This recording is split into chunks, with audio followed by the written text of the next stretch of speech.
Hello students. इस video में हम इंडियन बायोलॉजिकल डाइवर्सिटी एक्ट 2002 और इसके जो इम्पोर्टेंट फीचर्स हैं उनको हम डिस्कस करने वाले हैं। तो सबसे पहले कि इंडियन बायोलॉजिकल डाइवर्सिटी एक्ट क्या है और ये कैसे एग्जिस्टेंस में आया। जो इंडिया है, हम सबको पता है कि जो इंडियन जो कन्वेंशन ऑन बायोलॉजिकल डाइवर्सिटी है, जिसको हमने जो CBD या international convention on biological diversity भी इसको कहते हैं, CBD के नाम से ये फेमस है। ये 1992 में रियो डी जेनेरियो में हुई थी, जो यूनाइटेड नेशन ने कंडक्ट की थी और इंडिया इसका एक सिग्नेटरी मेंबर है। तो ये जो कन्वेंशन है, कन्वेंशन ऑन बायोलॉजिकल डाइवर्सिटी या हम कहें CBD, इसके जो इम्पॉर्टेंट ऑब्जेक्टिव्स हैं ये हमारे क्या हैं, इसके जो इम्पॉर्टेंट ऑब्जेक्टिव, 3 ऑब्जेक्टिव थे। एक तो था कंजर्वेशन ऑन बायोलॉजिकल डाइवर्सिटी, दूसरा था sustainable use of biological diversity components और तीसरा equitable sharing of benefits arising out of the use of biological resources. Okay, तो ये जो 3 मेन ऑब्जेक्टिव थे कन्वेंशन ऑन बायोलॉजिकल डाइवर्सिटी के, इनको इंडिया में इफ़ेक्ट देने के लिए, मतलब कि इंडिया में जो हमारी कन्वेंशन ऑन बायोलॉजिकल डाइवर्सिटी है उसको लागू करने के लिए हमें क्या था, हमें ज़रूरत थी कि विद इन कंट्री कुछ लेजिस्लेशन बनाया जाए, कोई रूल्स बनाए जाएं, सो दैट बिकॉज हम क्या है, हमने convention on biological diversity sign की है, इंडिया क्या है, एक सिग्नेटरी मेंबर है। तो इसके जितने भी ऑब्जेक्टिव हैं, जितने भी रिकमेंडेशंस हैं, उनको इंडिया में लागू करने के लिए हमें क्या चाहिए, हमें कुछ लेजिस्लेशन बनाना पड़ेगा, कोई लॉ बनाने पड़ेंगे जिसके अंडर हम जो भी वो ऑब्जेक्टिव्स हैं CBD के, उनको हम अपनी कंट्री में इफ़ेक्टिव कर सकें। ठीक है, तो इसी के लिए इफ़ेक्ट देने के लिए CBD के ऑब्जेक्टिव्स को अपनी कंट्री में ये जो इंडियन बायोलॉजिकल डाइवर्सिटी एक्ट है ये इनेक्ट किया गया 2002 में, और ये जो एक्ट है ये पार्लियामेंट में पास हुआ February 5, 2003 को। जो आपके की डेवलपमेंट है इसके अंदर कंसर्निंग बायोडाइवर्सिटी, वो सबसे क्या है, सबसे पहला है कंजर्वेशन ऑफ बायोलॉजिकल डाइवर्सिटी, कि हम ये जो हमारा CBD का भी एक ऑब्जेक्टिव है, यही मेन ऑब्जेक्टिव है इंडियन बायोलॉजिकल डाइवर्सिटी एक्ट का भी। दूसरा क्या है, sustainable use of biological diversity components, and third equitable sharing of benefits arising out of the use of biological resources. ठीक है, तो सबसे पहला तो हमें जो भी बायोलॉजिकल डाइवर्सिटी है इंडिया में, उसको प्रोटेक्शन के लिए, उसको कंजर्व करने के लिए, कैसे इन सीटू कंजर्वेशन करना है या एक्स सीटू कंजर्वेशन करना है, उसके लिए काम करता है ये जो इंडियन बायोलॉजिकल डाइवर्सिटी एक्ट है। दूसरा कि कैसे हम इफ़ेक्टिव तरीके से जो बायोलॉजिकल डाइवर्सिटी है, जैसे मान लो एनिमल डाइवर्सिटी है, प्लांट स्पीशीज़ डाइवर्सिटी है, उसको हम कैसे यूज़ करें कि वो अगली जनरेशन्स के लिए भी बचा रहे।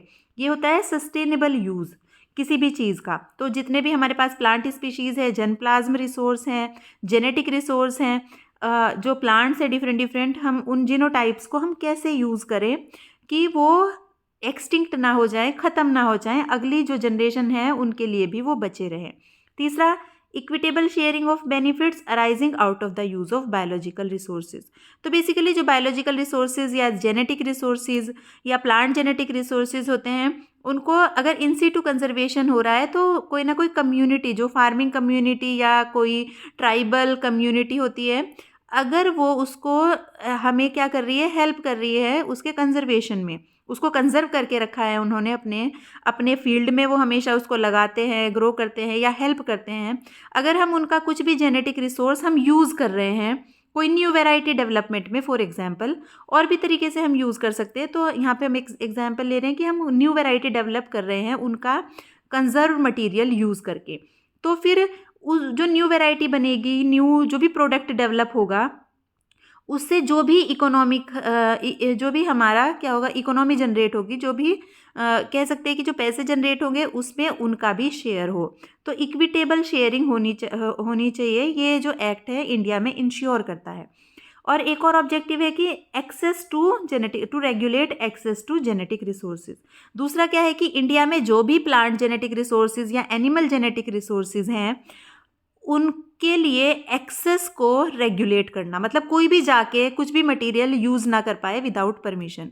ठीक है, मतलब इंडियन इसमें प्रोविज़न है, आगे हम डिस्कस करेंगे कि जो इंडियन नेशनल्स हैं वो तो यूज़ कर सकते हैं रिसर्च पर्पज़ के लिए, वो भी एक्सेसिवली यूज़ नहीं कर सकते कि जिससे कि वो पर्टिकुलर प्लांट स्पीशीज़ या एनिमल स्पीशीज़ है वो ख़त्म ही हो जाए, इस तरीके से एक्सप्लॉयटेशन नहीं कर सकते, उसके अगेंस्ट क्या है उसमें प्रोविजंस है।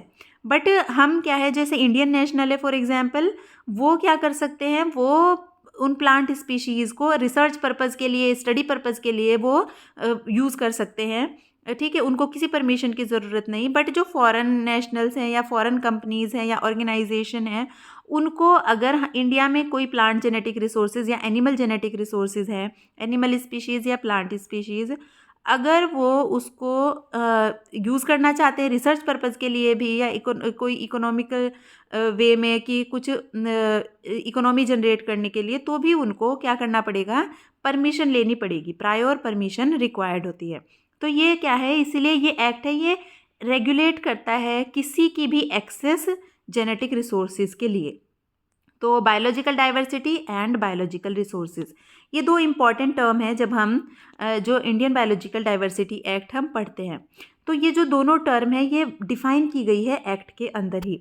सबसे पहले बायोलॉजिकल डाइवर्सिटी, ये क्या है, it refers to the variability among living organisms from all sources and the ecological complexes of which they are part and include diversity within species और between species and of ecosystem. तो इस definition का मतलब क्या है, इस definition का मतलब ये है कि जितनी भी जेनेटिक लेवल पे या फिनोटिपिक लेवल पे वेरिएबिलिटी प्रेजेंट है लिविंग ऑर्गेनिजम्स के बीच में, कि वो क्या है, बायोलॉजिकल डाइवर्सिटी सब कुछ इंक्लूड करती है, different different species, plant species, animal species, microbes species, okay, जो भी जितना भी लिविंग थिंग्स प्रेजेंट है, लिविंग ऑर्गेनिज्म है, एक माइक्रोब से लेके, बैक्टीरिया से लेके, ठीक है, एक जाइंट एनिमल तक और ट्री तक, ठीक है, वो सारे इंक्लूड होते हैं बायोलॉजिकल डाइवर्सिटी में। तो जितने इकोसिस्टम है, स्पीशीज़ है, उनके बीच में डिफरेंस है, उनके डिफरेंट डिफरेंट स्पीशीज़ बिलोंग करती हैं जो एक पर्टिकुलर क्रॉप को, या जितनी सारी क्रॉप्स हैं, और जो भी एनिमल स्पीशीज़ है, पर्टिकुलर जितने इकोसिस्टम हैं, जैसे फॉरेस्ट इकोसिस्टम होता है ना, और हमने पढ़े हैं बहुत सारे इकोसिस्टम पढ़े हैं, पॉन्ड इकोसिस्टम होता है, सी इकोसिस्टम होता है, वो सारे लिविंग ऑर्गेनिजम्स मिला के क्या बनाते हैं, बायोलॉजिकल डाइवर्सिटी बनाते हैं। दूसरी ओर बायोलॉजिकल रिसोर्सेज मीन्स क्या है, plants, animals and micro organisms और their parts, their genetic material means their DNA and by products with actual or potential use or value but it does not include human genetic material। तो biological resources का means क्या है, जितने भी plants हैं, animals हैं, micro organisms हैं, completely या उनका कोई पर्टिकुलर पार्ट है, उनका डीएनए, आरएनए है, उनके जो बाई प्रोडक्ट्स वो नेचुरली डेवलप हो रहे हैं। होता है ना, हर एक पर्टिकुलर क्या होता है, जैसे मान लो कोई स्पीशीज़ है, प्लांट स्पीशीज़ है, उसमें क्या है, कोई पर्टिकुलर बाई प्रोडक्ट बन रहा है, जैसे कोई बायोकेमिकल कंपाउंड्स बनते हैं, किसी में टेनिन बनते हैं किसी प्लांट के अंदर, जैसे शुगर बनती है, शुगर केन के अंदर क्या होती है, शुगर होती है, और मोलेसिस होते हैं बहुत सारे जो शुगर केन है उसके अंदर, है ना, जो जूस होता है उसमें, जो भी बाई प्रोडक्ट्स भी अगर बन रहे हैं वो भी क्या है, बायोलॉजिकल रिसोर्स है। बट इसमें एक इम्पॉर्टेंट चीज़ है कि ह्यूमन जेनेटिक मटेरियल को इंक्लूड नहीं किया गया है, ठीक है। ह्यूमंस के अलावा जितने भी लिविंग ऑर्गेनिजम्स हैं उनके जो पार्ट्स हैं, प्लांट के पार्ट्स हो गए, एनिमल के पार्ट्स हो गए, उनका जो डीएनए हो गया, वो सारे के सारे क्या हैं, बायोलॉजिकल रिसोर्सेज हैं। तो ये दो टर्म है जो डिफाइन की गई हैं एक्ट के अंदर, बिकॉज हम पूरे एक्ट में किस बायोलॉजिकल डाइवर्सिटी के बारे में ही हम बात कर रहे हैं कि कैसे हम कंजर्व कर सकें बायोलॉजिकल डाइवर्सिटी को, कैसे उसका सस्टेनेबल यूज़ कर सकें, है ना।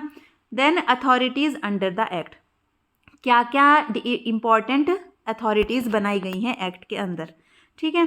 तो इसके लिए 3 मेन अथॉरिटी हैं। एक है सबसे पहले नेशनल बायोडाइवर्सिटी अथॉरिटी, जिसको NBA के नाम से फेमस होती है। नेशनल लेवल पे एक क्या बनाई गई है, कमेटी, एक कमेटी बनाई गई है जिसको क्या बोला है, नेशनल बायोडाइवर्सिटी अथॉरिटी। दूसरे लेवल पे है स्टेट बायोडाइवर्सिटी बोर्ड, ये स्टेट्स के अंदर होते हैं, इंडिया में जितने भी स्टेट हैं। देन स्टेट के अंदर क्या होता है, बायोडाइवर्सिटी मैनेजमेंट कमेटी होती है। तो ये नेशनल लेवल पे national biodiversity authority, then state level पे हो गई आपकी स्टेट बायोडाइवर्सिटी बोर्ड, और स्टेट के अंदर बायोडाइवर्सिटी मैनेजमेंट कमेटी होती है। तो सबसे पहले हम डिस्कस करेंगे कि नेशनल बायोडाइवर्सिटी अथॉरिटी क्या है और इसका क्या काम है। ये कमेटी जो है चेन्नई में कॉन्स्टिट्यूट की गई है, बिकॉज इसका जो हेडक्वार्टर है वो चेन्नई में है। इसमें 15 मेंबर्स है और एक चेयरमैन होता है, ठीक है। देन इसका जो वर्क है, इम्पॉर्टेंट वर्क, इस जो बायोडाइवर्सिटी अथॉरिटी है, ये एडवाइज करता है सेंट्रल गवर्नमेंट को जो भी मैटर हैं रिलेटेड टू बायोडाइवर्सिटी कंजर्वेशन, उसके सस्टेनेबल यूज़ के रिलेटेड और इक्विटेबल शेयरिंग ऑफ बेनिफिट्स के रिलेटेड। तो जो 3 मेन ऑब्जेक्टिव है उनको कैसे नेशनल लेवल पे फुलफ़िल किया जाए, कैसे नेशनल लेवल पे रेगुलेट किया जाए, उसका ये जो है किसको, इसकी सारी एडवाइजरी कौन जारी करता है? नेशनल बायोडाइवर्सिटी अथॉरिटी जारी करता है। और जो भी किसी को आप क्या है, बाहर से फॉरेनर्स हैं फॉर एग्जांपल, उनको अगर कोई भी परमिशन लेनी है तो वो भी नेशनल बायोडाइवर्सिटी अथॉरिटी के थ्रू ही परमिशन लेते हैं, ठीक है। ये स्टेट्स को भी एडवाइजरी देता है, जारी करता है, ठीक है, कि कैसे वो बायोडाइवर्सिटी रिच एरियाज़ को सेलेक्ट कर सकते हैं, कैसे आइडेंटिफाई कर सकते हैं, और इन हेरिटेज साइट को कैसे मैनेज कर सकते हैं। हेरिटेज साइट मतलब कि मान लो कोई पर्टिकुलर क्या है, एक एरिया है, वो किसी सपोज फॉर एग्जांपल जो नॉर्थ ईस्ट है वो फेमस है, वहाँ पे जो ऑरेंज है मतलब जो सिट्रस है, मैंगो है, और जो बनाना होता है, ठीक है, वहाँ इनकी बहुत ज़्यादा जेनेटिक डाइवर्सिटी है नॉर्थ ईस्ट रीजन में, ठीक है। तो वहाँ पे इनकी जेनेटिक डाइवर्सिटी को कैसे कंजर्व कर सकता है वो पर्टिकुलर स्टेट, इसके लिए भी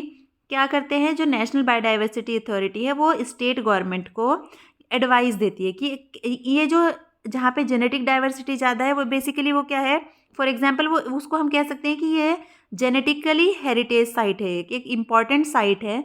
तो इसमें हम जो जेनेटिक डाइवर्सिटी प्रेजेंट है पर्टिकुलर एरिया में उसको कैसे कंजर्व कर सकें, इस पे भी वो क्या करता है, एडवाइस देता है स्टेट गवर्नमेंट को, ठीक है। Then state biodiversity board, SBB, state biodiversity board जो है ये स्टेट गवर्नमेंट एस्टेब्लिश कर सकती है। सारे स्टेट्स में हो ऐसा ज़रूरी नहीं है, पर्टिकुलरली स्टेट बायोडाइवर्सिटी बोर्ड उन स्टेट्स में एस्टेब्लिश किए गए हैं जो जेनेटिकली बहुत ज़्यादा रिच है।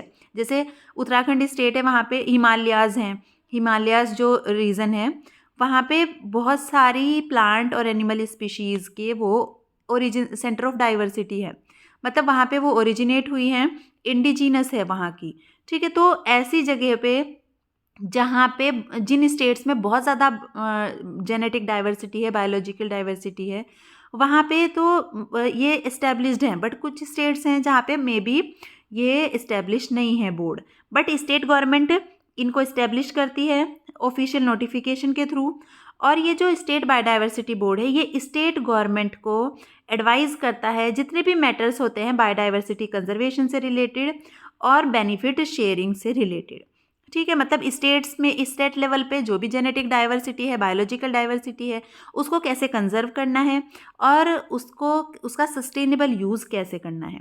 और दूसरा क्या है कि ये अप्रूवल ग्रांट करता है on request for commercial utilisation of biological diversity by Indian national. तो उस पर्टिकुलर स्टेट के लोग या साइंटिस्ट या कह सकते हैं जो भी रिसर्चर हैं, अगर वो या कोई कंपनीज़ हैं फॉर एग्जांपल, वो अगर बायोलॉजिकल डाइवर्सिटी को वहाँ पे जितने भी different plants species, animal species जो भी प्रेजेंट है, उनके जो प्रोडक्ट हैं, अगर उनको वो यूटिलाइज़ करना चाहते हैं, कमर्शियली यूटिलाइजेशन करना चाहते हैं, तो उनको किससे अप्रूवल लेना पड़ता है? स्टेट बायोडाइवर्सिटी बोर्ड से अप्रूवल लेना पड़ता है, ठीक है। और जितने भी प्रोविज़न हैं इस एक्ट के, जो इंडियन बायोलॉजिकल डाइवर्सिटी एक्ट 2002 है, उसके जितने भी प्रोविज़न हैं, जितने भी रूल्स हैं, उनको स्टेट में कौन रेगुलेट करता है? स्टेट बायोडाइवर्सिटी बोर्ड रेगुलेट करते हैं। थर्ड जो हमारी होती है कमेटी, वो होती है biodiversity management committee. Biodiversity management committee basically with in state बनाई जाती है। इसको हम कह सकते हैं कि ये लोकल बॉडी है, एक तरीके से डिस्ट्रिक्ट लेवल पे हम कह सकते हैं इनको बनाया जाता है बायोडाइवर्सिटी मैनेजमेंट कमिटीज़ को। और ये जो लोकल एरिया में अगर कोई मान लो कोई लोकल एरिया है, कोई पर्टिकुलर स्टेट है, स्टेट के अंदर भी एक पर्टिकुलर एरिया होगा, ठीक है, कोई पर्टिकुलर डिस्ट्रिक्ट हो सकता है, तहसील हो सकती है ना।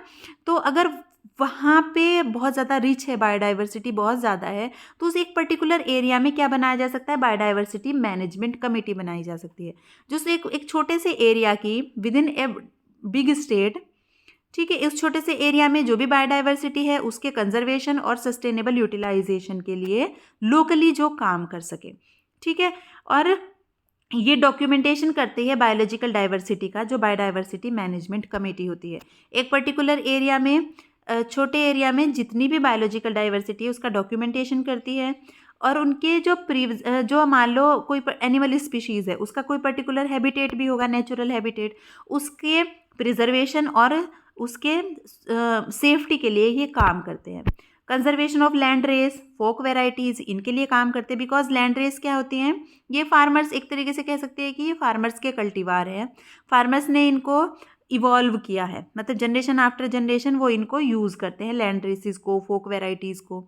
ये बेसिकली प्लांट ब्रीडिंग के थ्रू ये नहीं बनाई गई होती है, तो इनके कंजर्वेशन के लिए, इनके कलेक्शन के लिए भी बायोडाइवर्सिटी मैनेजमेंट कमेटी काम करती है, ठीक है। और ये जो लोकल बायोडाइवर्सिटी फंड्स है उनको भी ये प्रोवाइड करती हैं। अगर किसी पर्टिकुलर एरिया में कोई फंड की ज़रूरत है बायोडाइवर्सिटी के कंजर्वेशन के लिए, तो ये बायोडाइवर्सिटी मैनेजमेंट कमेटी उसको प्रोवाइड करती है। और इस लॉ के अंदर इन्होंने ये कल्टीवार को, फोक वेराइटीज़ को और लैंड रेसेस को डिफाइन किया है कि ये है क्या, ठीक है। कल्टीवार की जो डेफिनेशन है वो दी गई है, it is a variety of plants that has originated and persisted under cultivation और was specifically bred for the purpose of cultivation. तो कल्टीवार मीन्स हम कह सकते हैं जो मॉडर्न कल्टीवार है या ऑब्सोलीट कल्टीवार है, जिनको जो प्लांट ब्रीडिंग मेथड्स हैं उनको यूज़ करके प्लांट ब्रीडर ने इनको बनाया है और ये रिलीज़ हुई हैं, ठीक है, अंडर द एक्ट ये रिलीज़ हुई हैं, इसलिए इनको कल्टीवार कहा है। जबकि जो फोक वैरायटी है, it means a cultivated variety of plants that was developed, grown and exchange informally among farmers. तो बेसिकली इनको प्लांट ब्रीडर्स ने नहीं बनाया है, ये ना रिलीज वैरायटी है। ऐसे ही कभी पुराने ज़माने में किसी फार्मर ने फॉर एग्जांपल इनको सेलेक्ट कर लिया कुछ प्लांट्स को और इनको ग्रो करना शुरू कर दिया, ठीक है। बट ये फार्मर्स इनको, ये वेल नोन होती हैं एक पर्टिकुलर एरिया में, और बस फार्मर्स इनको जनरेशन आफ्टर जनरेशन यूज़ करते रहते हैं। ऐसे ही लैंड रेस क्या है, ये प्रीमिटिव कल्टीवार्स होते हैं। These are the primitive cultivars that was grown by farmers from ancient times, generation after generation. Okay, तो इन्होंने डिफाइन भी किया है कि अगर ये कहीं पे प्रेजेंट है, फॉर एग्जांपल कोई फोक वैरायटी है, लैंड रेस है, ये अगर कहीं है, ये भी इंपॉर्टेंट सोर्स ऑफ जर्मप्लाज्म है, ठीक है। तो इनको भी कलेक्ट किया जाए, इनको भी प्रिजर्व किया जाए, उसके लिए जो है ये हमारी बायोडाइवर्सिटी मैनेजमेंट कमिटीज़ काम करती हैं। देन डिफरेंट प्रोविजंस जो एक्ट के अंडर है वो है, सबसे पहला है access to biological resources, research activities, effect on intellectual property law, benefit sharing and penalties for contravention of law, ठीक है। तो बेसिकली ये इम्पॉर्टेंट प्रोविजंस हैं जो एक्ट, ये जो इंडियन बायोलॉजिकल डाइवर्सिटी एक्ट है उसके अंडर किए गए हैं। तो इनको हम एक एक करके डिस्कस कर लेते हैं। सबसे पहला है एक्सेस टू बायोलॉजिकल रिसोर्सेज, ठीक है। तो सबसे पहले कि जो बायोलॉजिकल रिसोर्सेज हैं कौन उनको एक्सेस कर सकता है, कौन उनको यूज़ कर सकता है। ये जो एक्ट है इसने साफ साफ मतलब कि प्रोविज़न दिया गया है, जो फॉरेनर्स होते हैं अगर उनको यूज़ करना है रिसर्च के लिए, हमारा जो इंडिया का जो इंडिजिनस बायोलॉजिकल डाइवर्सिटी है, कोई प्लांट स्पीशीज़ हैं, एनिमल स्पीशीज़ है, उसको वो यूज़ करना चाहते हैं रिसर्च के लिए, कमर्शियल यूटिलाइजेशन, बायो सर्वे या बायो यूटिलाइजेशन, ठीक है, कुछ भी वो करना चाहते हैं, तो उनको सबसे पहले अप्रूवल लेना पड़ेगा नेशनल बायोडाइवर्सिटी अथॉरिटी से। एक फॉर्म होता है इनका, नेशनल बायोडाइवर्सिटी अथॉरिटी, उस फॉर्म को फिल करके उनको सबसे पहले परमिशन लेनी पड़ेगी। जो इंडियन साइंटिस्ट होते हैं या ऑर्गेनाइजेशन है वो बायो सर्वे कर सकते हैं, बायो यूटिलाइजेशन कर सकते हैं, मतलब रिसर्च पर्पज़ के लिए वो, जो हमारे कमर्शियल यूटिलाइजेशन के लिए भी वो बायोलॉजिकल रिसोर्सेज का यूज़ कर सकते हैं। बस सिर्फ उनको क्या करना है, जो अपना स्टेट बायोडाइवर्सिटी बोर्ड है उसको प्रायोर इन्फॉर्मेशन देनी है, ठीक है। अगर वो उसका कमर्शियल यूटिलाइजेशन करना चाहते हैं, जो भी बायोडाइवर्सिटी स्टेट के अंदर प्रेजेंट है, तो उनको क्या करना पड़ेगा, उनको जो स्टेट बायोडाइवर्सिटी बोर्ड है उसको पहले से इन्फॉर्मेशन देनी पड़ेगी। और ये मेंशन किया गया है under section 7 of the act. ये क्लियरली मेंशन है कि जो फॉरेनर्स हैं या फॉरेन ऑर्गेनाइजेशन हैं, उनको तो परमिशन लेनी पड़ेगी नेशनल बायोडाइवर्सिटी अथॉरिटी से पहले ही। बट अगर जो इंडियन साइंटिस्ट है या इंडियन ऑर्गेनाइजेशन है, वो सिर्फ स्टेट बायोडाइवर्सिटी बोर्ड को पहले से इन्फॉर्मेशन देके वो यूटिलाइज कर सकती है। उनको कोई अप्रूवल की ज़रूरत नहीं है स्टेट बायोडाइवर्सिटी बोर्ड से, और वो अपनी एक्टिविटी कैरी आउट कर सकते हैं बस इन्फॉर्मेशन देकर ही वो अपना रिसर्च कैरी आउट कर सकते हैं या कमर्शियल यूटिलाइजेशन कर सकते हैं। बट अगर उनकी जो कोई वो सपोज़ क्या है कि कोई इंडियन ऑर्गेनाइजेशन है, किसी पर्टिकुलर एरिया में कोई पर्टिकुलर प्लांट स्पीशीज़ को वो यूज़ करना चाहते हैं, बट उनके यूज़ करने से ये जो प्लांट स्पीशीज़ है या एनिमल, इसके क्या है, एक्सटिंक्शन का खतरा है, इसके बिल्कुल ख़त्म होने का खतरा है। तो उनकी जो इन्फॉर्मेशन है उसके बेसिस पे जो हमारा स्टेट बायोडाइवर्सिटी बोर्ड है वो उनकी एप्लीकेशन को रिजेक्ट भी कर सकता है। तो ऐसी कंडीशन में, रिजेक्शन की कंडीशन में वो यूज़ नहीं कर सकते। बट अगर बायोडाइवर्सिटी के एक्सटेंशन का कोई खतरा नहीं है तो जनरली वो इन्फॉर्मेशन के बाद उसको मतलब यूज़ कर सकते हैं।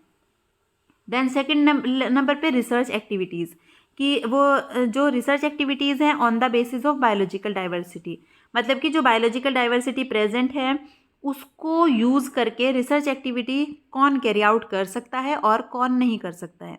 तो जो इंडियन नेशनल है, इंडियन पर्सनस है या इंडियन ऑर्गेनाइजेशन है, वो बस इंफॉर्मेशन वो क्या कर सकते हैं, जो स्टेट बायोडाइवर्सिटी बोर्ड है उनको या तो प्रायर इन्फॉर्मेशन के बेसिस पे भी वो उसको कर सकते हैं, यूज़ कर सकते हैं। ठीक है, वो हमने पीछे बताया था कि अगर हमें कमर्शियल यूटिलाइजेशन करना है तो वो क्या कर सकते हैं, उनको इन्फॉर्मेशन देनी पड़ेगी कि हम किसी पर्टिकुलर स्पीशीज़ को यूज़ करके हम क्या कर रहे हैं, कमर्शियली उसको यूज़ करना चाहते हैं, मतलब कि मनी जनरेशन के लिए हम उसको यूज़ करना चाहते हैं। बट रिसर्च में तो कोई मनी जनरेट नहीं होती है, रिसर्च तो हम सिंपली कुछ जानने के लिए, कुछ नया बनाने के लिए करते हैं।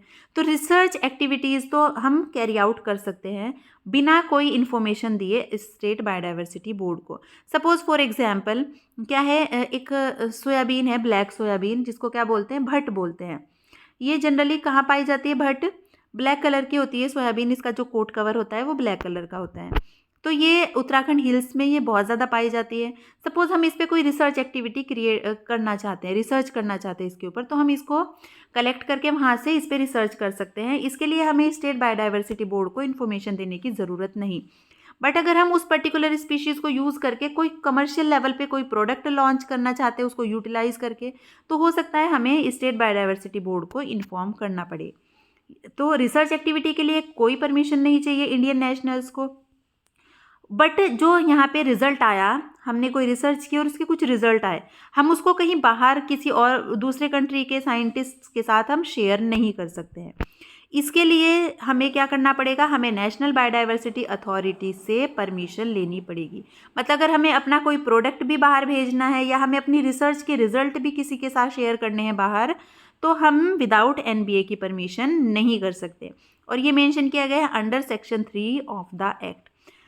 एंड जो रिसर्च एक्टिविटी है उसमें पब्लिकेशन भी आता है। अगर हमने कोई रिसर्च की है तो हम रिसर्च पेपर भी पब्लिश करेंगे। तो रिसर्च पेपर हम कहीं पे भी पब्लिश कर सकते हैं।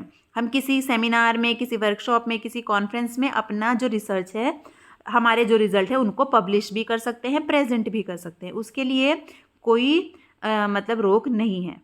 देन थर्ड नंबर पे है effect on intellectual property law, मतलब कि आईपीआर से कैसे रिलेटेड है। अगर हमने सपोज क्या किया, हमने रिसर्च करके कोई हमने क्या बनाया, कोई प्रोडक्ट बना दिया, न्यू प्रोडक्ट या न्यू प्रोडक्ट हमने डेवलप किया, हम उस पर क्या करना चाहते हैं, पेटेंट लेना चाहते हैं। तो ये जो कोई प्रोविज़न नहीं है इसका, ये दोनों को करता है, इंडियन नेशनल्स और फॉरेनर्स, ये दोनों के लिए है।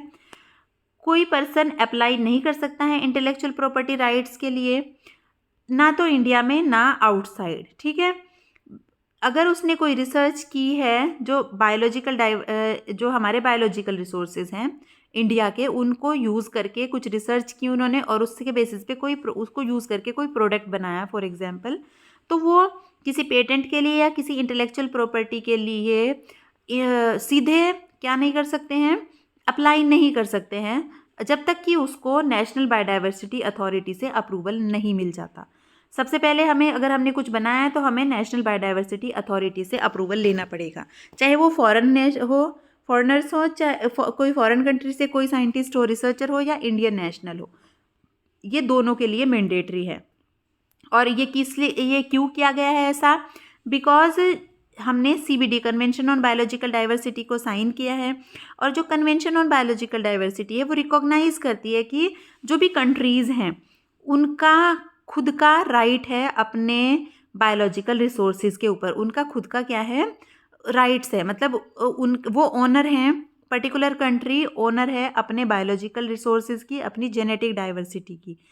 और वही अथॉरिटी है जो डिटरमाइन करती है access to genetic resources subjected to national legislation, मतलब कि अपने नेशनल लेजिस्लेशन, जो भी हमारे नेशनल लेवल पे जो रूल्स हैं उनके अकॉर्डिंग वो अपनी बायोलॉजिकल डाइवर्सिटी को प्रोटेक्ट कर सकती है। तो ये क्या है, बिकॉज CBD में कहा गया है कि अपने देश की, अपनी कंट्री की अगर कोई बायोलॉजिकल डाइवर्सिटी है, कोई जेनेटिक रिसोर्सेज हैं, तो उस पर हमारी कंट्री का सबसे पहले राइट है, ठीक है, अधिकार है। तो इसीलिए उस पर अगर कोई पेटेंट लेना चाहता है या अदर टाइप के जो IPR होते हैं उसके लिए अप्लाई करना चाहता है, तो सबसे पहले नेशनल बायोडाइवर्सिटी अथॉरिटी से अप्रूवल लेना पड़ेगा।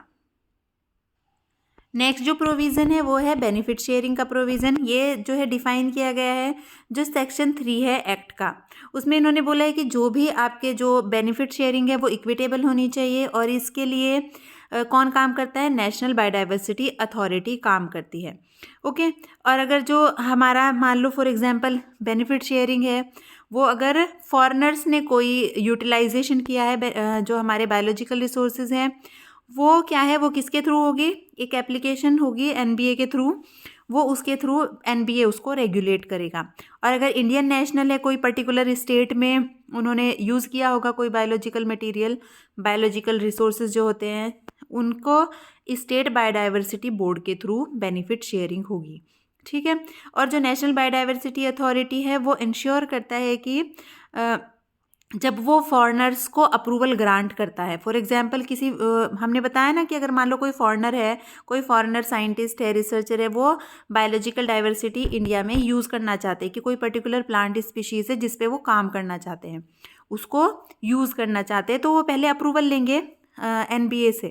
तो NBA इंश्योर करता है जब वो अप्रूवल देता है कि जो शेयरिंग होगी, बेनिफिट शेयरिंग होगी, वो इक्विटेबल होगी बिटवीन फॉरेनर्स, लोकल बॉडीज़ जो कंसर्न हैं, और जो बेनिफिट क्लेमर्स हैं। मतलब फॉर एग्जांपल कोई पर्टिकुलर कोई कम्युनिटी है जिसके पास कोई जेनेटिक रिसोर्स है जिसको कंजर्व किया हुआ है उन्होंने, अब कोई इंडियन पार्टी होगी, लोकल बॉडीज़ होगी जिसके थ्रू जो जो भी फॉरेनर्स हैं उन्होंने जिसके थ्रू इसको यूज़ किया होगा, तो इनके बीच में जो बेनिफिट शेयरिंग हो वो इक्विटेबल हो, ये पहले ही नेशनल बायोडाइवर्सिटी अथॉरिटी इसको क्या कर देती है, इसको इंश्योर करती है जब वो अप्रूवल देती है यूटिलाइजेशन का, ठीक है।